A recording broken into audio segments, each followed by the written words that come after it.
Bienvenidos, vamos a hacerle un recap a los negocios Blue esta noche hablando sobre el impacto que tuvieron esos anuncios, esas nuevas tensiones comerciales entre Estados Unidos y Colombia, el impacto sobre nuestro mercado de capitales. Hablaremos también del crecimiento en la actividad económica de Colombia en agosto. Tenemos información sobre empresas y nuevas opiniones sobre las intenciones que tiene el gobierno nacional de obligar a los fondos privados a invertir en Colombia, traer la plata que tienen en el exterior para que sea invertida en nuestro país. Bienvenidos. En Recap, indicadores económicos. Empezamos con las cifras, con los indicadores económicos más relevantes de esta jornada, lunes 20 de octubre, indicadores que nos cuenta Dari Belandia. Víctor, la carga de café subió y se comprará mañana en promedio a 3.079.000 pesos. El petróleo europeo tipo Brent bajó a $61,01 y el estadounidense WTI también bajó y se ubicó en $57,39 por barril. La tasa representativa del mercado que regirá mañana subió a 3.877 pesos con 26 centavos y el Bitcoin subió 1,7% y se ubicó en $110.591. En Recap, resumen de noticias económicas.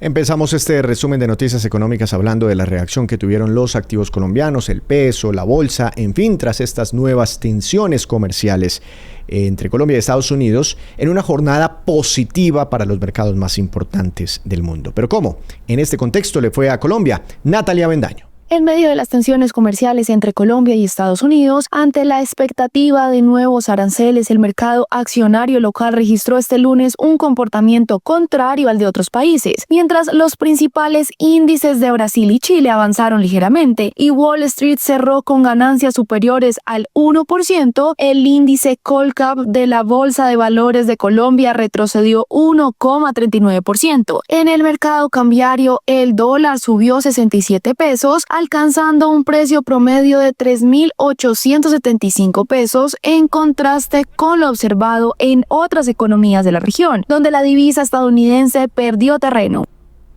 En más información, en agosto creció la actividad económica colombiana. ¿Cuánto? Camilo Vázquez. Buenas noches, Víctor. El DANE informó que en agosto de 2025 la economía colombiana creció 1,98% anual, según el indicador de seguimiento a la economía, que se ubicó en 126,47 puntos. No obstante, frente a julio se registró una caída mensual de 2,10%. En lo ocurrido del año, el ICE acumula un crecimiento de 2,61%, impulsado principalmente por las actividades terciarias, que avanzaron 3,31%, especialmente el comercio, transporte y alojamiento. En contraste, las actividades primarias y secundarias retrocedieron. Camilo Vázquez de ATFX.com para Negocios Blue. En más noticias, el Grupo Nutresa inició un nuevo programa de recompra de sus propias acciones. ¿Hasta cuándo? ¿Y cuántas acciones recomprará ahora la compañía? Dari. Grupo Nutresa anunció el inicio de una oferta pública de readquisición de acciones ordinarias que se realizará entre el 20 y el 22 de octubre de 2025 a través de la Bolsa de Valores de Colombia, con el propósito de comprar hasta 100.000 acciones a un precio de 130.000 pesos cada una. La operación hace parte del programa aprobado por la Asamblea de Accionistas el marzo, que autorizó la readquisición de hasta 4,58 millones de acciones. La compañía indicó que la oferta está abierta a todos los accionistas registrados. La adjudicación será manejada por la Bolsa de Valores de Colombia y los resultados se conocerán dentro de los 5 días hábiles posteriores al cierre de la operación. ¿Cuáles son los hallazgos más importantes, más destacados frente a la aparición de nuevas marcas en Colombia? Esto se desprende de un estudio muy interesante que revela EY. Jorge Piñeiro, líder de consumo de esta empresa de EY en Colombia. El colombiano es una persona curiosa. Entonces, el estudio da que más o menos más del 60% de los colombianos están dispuestos a innovar o a cambiar marcas establecidas por marcas propias, o a probarlas al menos. Pero lo interesante es que una vez que las prueban, el 30% se quedan con esas marcas. ¿Por qué? Porque ahí viene otro análisis, que es la calidad percibida, y que es una realidad, que la calidad de las marcas propias ha mejorado sustancialmente, y la percepción de que las marcas propias a nivel de calidad pueden reemplazar a la calidad de las marcas establecidas es otro concepto relativamente nuevo en los últimos 3 años, que vino para quedarse, y eso significa entonces que más o menos un 30% de consumidores que estaban con marcas establecidas están dejando las marcas establecidas para irse a las marcas propias o marcas blancas. Esto, una gran oportunidad para las marcas propias para seguir creciendo, una gran amenaza para aquellas compañías con marcas establecidas. Las movidas empresariales, las divisas y la economía. Todo en el mundo de los negocios en Recap Blue. Regresamos para hacerle un nuevo recap a los negocios Blue. Recuerden ustedes, Silvia Lucas y también nuestros oyentes televidentes, que la semana pasada cerramos hablándoles de un tema bastante importante, y es esa intención que ya quiere materializar el gobierno nacional de, a través de un decreto, primero llegará seguramente un borrador de decreto para comentarios, forzar a los fondos privados de pensiones para que traigan el ahorro pensional que está invertido en el exterior o una parte de ese ahorro, no sabemos cuál va a ser la instrucción definitiva, y lo traigan al país para que se invierta dentro de Colombia. Este tema ha generado muchas preocupaciones y dentro de ellas hoy Asofondos, el gremio de los fondos privados de pensiones, envió una carta al gobierno nacional manifestando ciertas preocupaciones y también pues haciendo ciertas invitaciones. Por eso, para entender qué es lo que dice esta carta y de fondo pues conocer sus preocupaciones, hemos invitado al doctor Andrés Velasco, presidente de este gremio de Asofondos. Doctor Velasco, buenas noches, bienvenido a Negocios Blue y gracias por atendernos.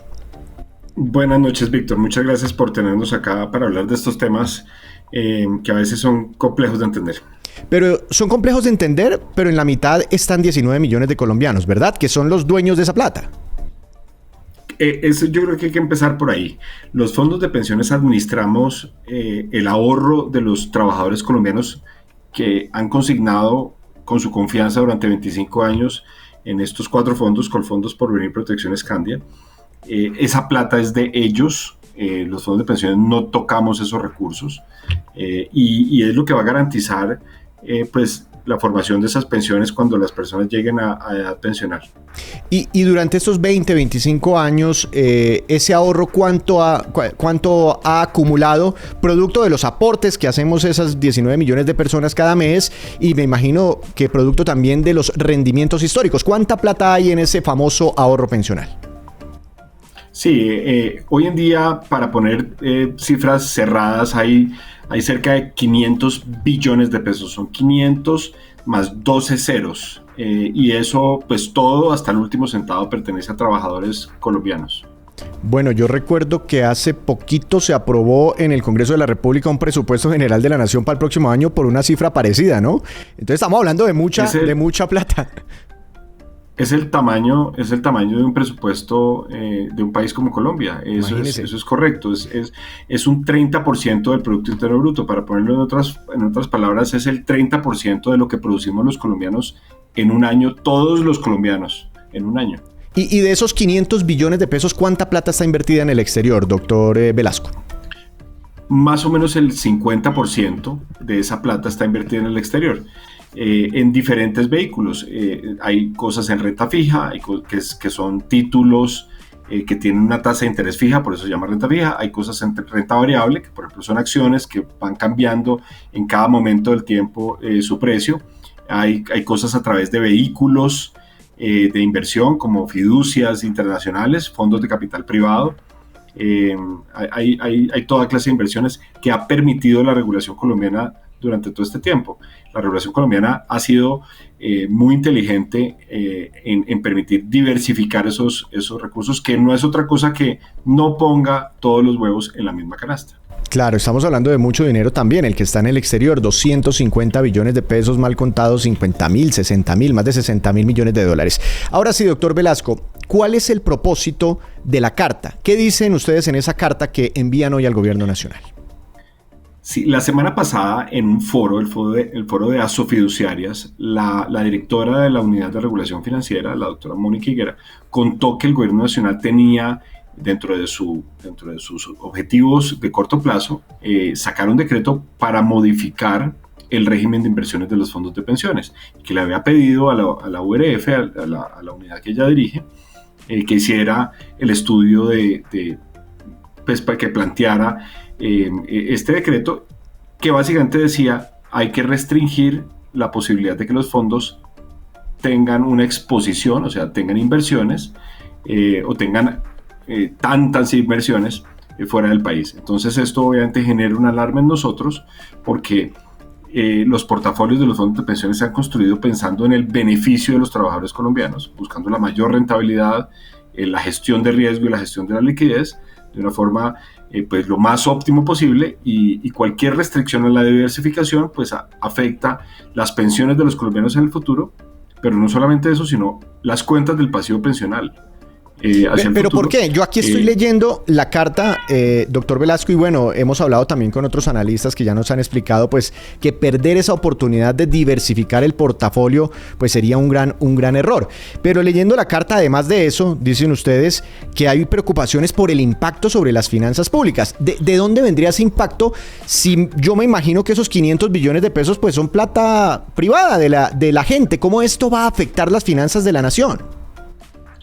Resulta que si la reforma pensional pasa, la ley 2381, que en este momento está siendo analizada por la Corte Constitucional, si la reforma pensional sigue su camino y es aprobada finalmente, la pensión de un colombiano en el futuro va a tener dos partes. Va a tener una parte que se constituye con las cotizaciones de hasta 2.3 salarios mínimos y una parte que se constituye con las cotizaciones por encima de 2.3 salarios mínimos. Entonces, cuando la persona llega a edad pensional, la parte por debajo de 2.3 salarios mínimos que nosotros administramos con sus rendimientos se le entrega al Fondo de Ahorro del Pilar Contributivo, que después va a financiar las pensiones de Colpensiones.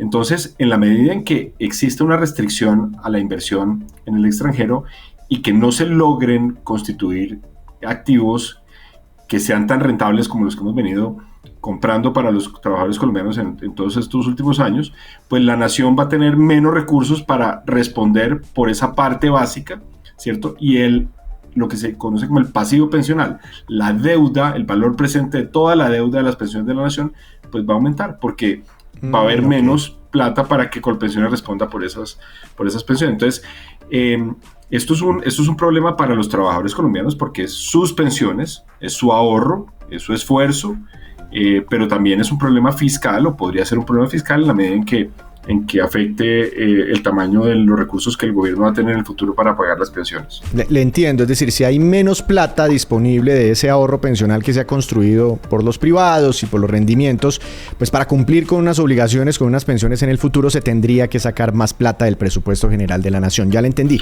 Ahora, sí, y eso en últimas es impuestos, ¿no? Ah, no, claro, pues porque el presupuesto se nutre de impuestos.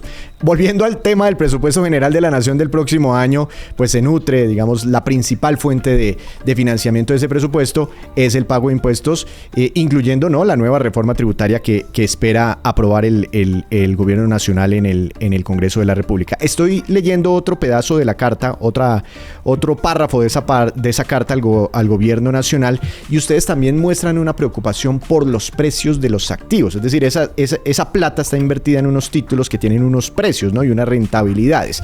Pero ¿cuál es la preocupación ahí?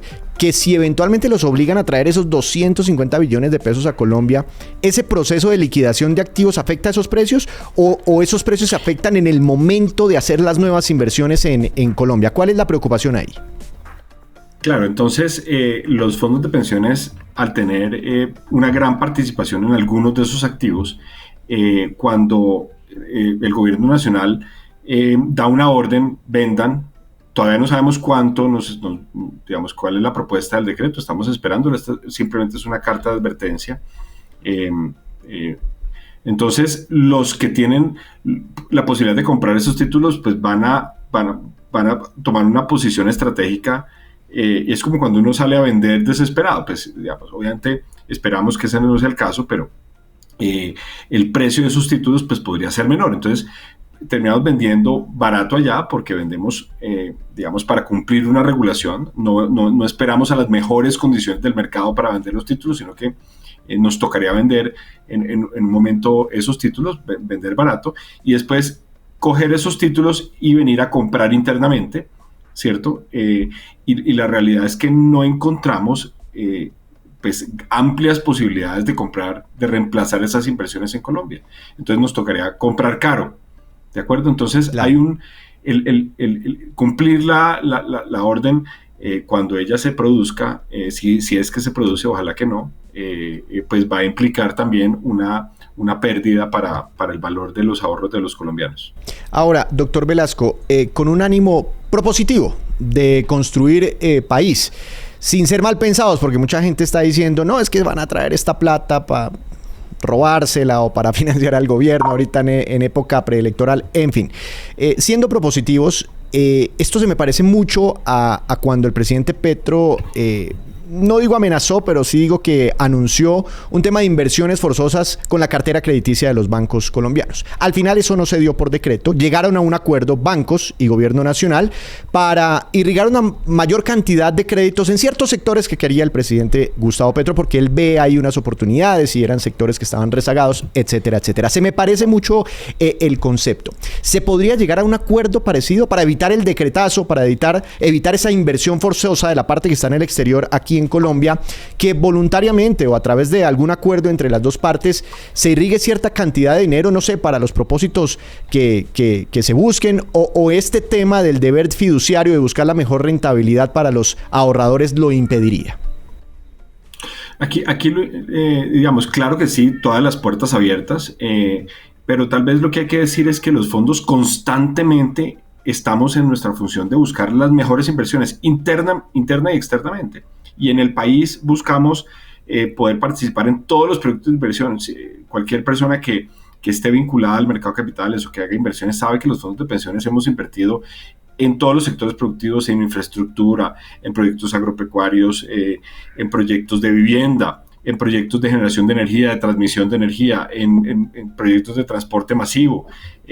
Entonces, estamos siempre pendientes a ver qué es lo que va a salir, ¿cierto? Para poder invertir, para poder generar valor para los colombianos y generar ahorro, y que ese ahorro se quede aquí. Es una de nuestras, por supuesto, vocaciones. A nosotros nos interesa el desarrollo de la inversión en Colombia. El gran problema es que cuando vamos a ver las cifras, la inversión en Colombia los últimos años ha estado relativamente deprimida frente a otros periodos de tiempo, y hemos encontrado menos oportunidades de invertir en Colombia en proyectos productivos. No tenemos una línea de proyectos, por ejemplo, de carreteras, como si lo hubo, digamos, con las 4G o con las 5G. Tenemos problemas encontrando proyectos, por ejemplo, de desarrollo energético, solar, eólico, hidrocarburos, o sea, petróleo y gas, proyectos de vivienda. En Colombia hubo una época en que había múltiples proyectos de vivienda para financiar, ¿cierto? Y entonces se generaban oportunidades de inversión, de dejar ese ahorro acá. Y esa es la gran pregunta que le tenemos al gobierno. O sea, ¿qué es lo que ellos están viendo que nosotros o los mercados no estamos viendo para poder colocar esos recursos en Colombia? Y por supuesto, pues esa siempre ha sido nuestra vocación, y felices de invertir en el país.